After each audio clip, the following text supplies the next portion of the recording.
Greetings all, and welcome to the Buddha's Invitation, done while driving. Today, I'm going to put forth this question. Why be a Buddhist? Is it even important? So, I value everyone's answer to this. I would love to hear, the for and against, the maybes. I'm going to give my own response. And I want to start by saying that it's not incumbent upon anyone to be a Buddhist.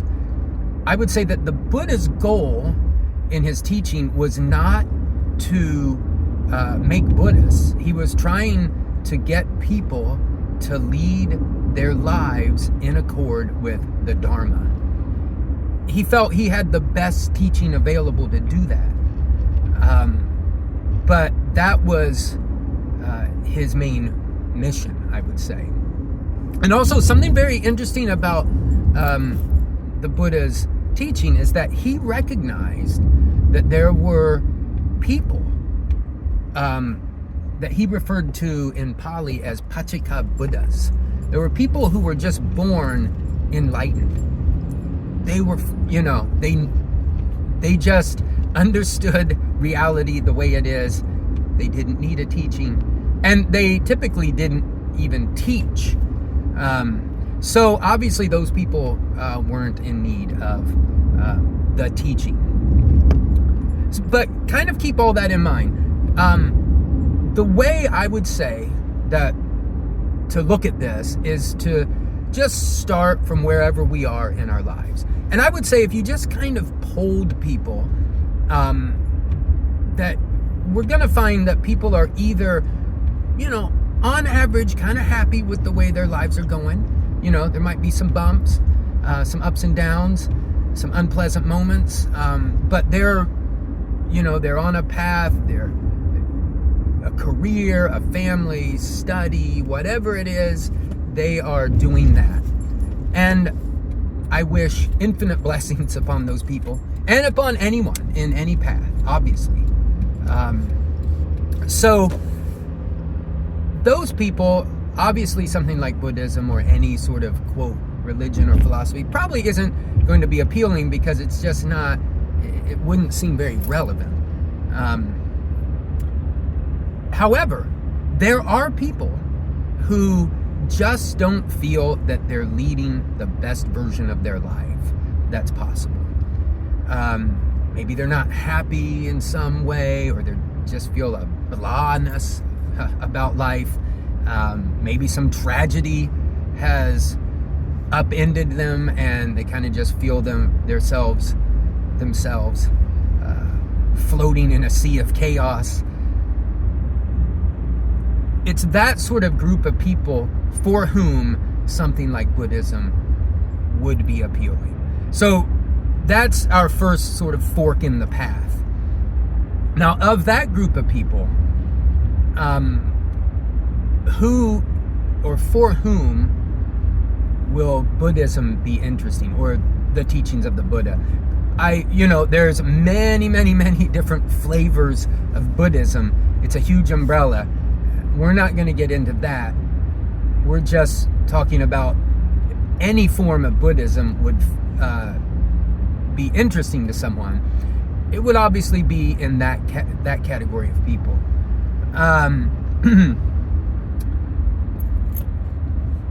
Now, I think it's probably best at this point to just talk about some things that Buddhism or the teachings of the Buddha offer and what they don't offer. And the thing about the Buddha's teaching is that, and we talked about the Dharma. The Dharma is almost like the Tao of Chinese philosophy. It's the way things are. It's the good and the true. It's also a teaching to get us there. But the Buddha says about this Dharma that it is very subtle and very hard to see. It's very hard to understand, but it is visible in the here and now to all people. So the Buddha's teaching does not rely upon say, a divine being. It does not rely upon the grace of God. It does not rely upon anyone else doing anything for you, because it won't help in the Buddhist teaching. We are the sole people responsible for our well-being in this case. So that right away can seem unappealing to people. It can seem a little, if you kind of misunderstand that, especially the way I said it, which you might not misunderstand it even, but it can seem almost cruel that people in terrible situations would be called upon to kind of exert the effort needed to overcome the situation they're in. But that is what the Buddha is offering us. That's the kind of path. And one way that I would think about Buddhism, and this may not seem like the best elevator pitch, but I would say that imagine you were just completely unjustly sentenced to prison for the rest of your life, and there is no hope. You know, every course of action's been taken, nothing's worked. You're going to be in prison for the rest of your life. The Buddha has a teaching that could make your life better, that could make our lives better even in that situation. That is sort of that is how I think we can understand the Buddha's teaching. Like I said, that's not the best pitch, but it's I think it's just a reality that some of us are in very terrible situations. We didn't do anything to get there, but that is the situation. I am not counting myself among that. I am very blessed. I don't come from that kind of background or anything, but there are people who do, and the Buddha offers this path to everyone. So that's something you could think about. Maybe you don't believe me. Maybe you have a different take on that. I'd be interested to hear what you have to say. So you can see that people who, and you hear people say this, that, a personal God is important, something like that. Buddhism isn't going to be as appealing. It doesn't really deny the existence of a personal God, but it doesn't, it certainly doesn't think of a supreme divine being as responsible for your actions. Your life is in your own hands. And so if we back up a little, that might seem kind of heavy. So another way to look at the Buddhist teaching, and it's the way I've talked about it here and many other people talk about it, is that the Buddha's path it's not an all or nothing thing. It is a path that says, you can be wiser, you can be calmer, you can have a better understanding of your life, you can be ethically better. That is the Buddha's path. That's the Dharma. And it basically isn't going to have an end until you completely are liberated. And that's another thing. Like, this is something that I think is very beautiful. It's not that other religions or philosophies don't offer this path, but in Buddhism, the idea of loving kindness itself can set us free. In Pali, they say metta ceto vimutti. It is the liberation of the heart and mind by means of practicing loving kindness. To me, it's just a beautiful notion. And so lastly, the idea of this, it's really not about, it's not so much about future states. I was just talking about this with someone, good friend.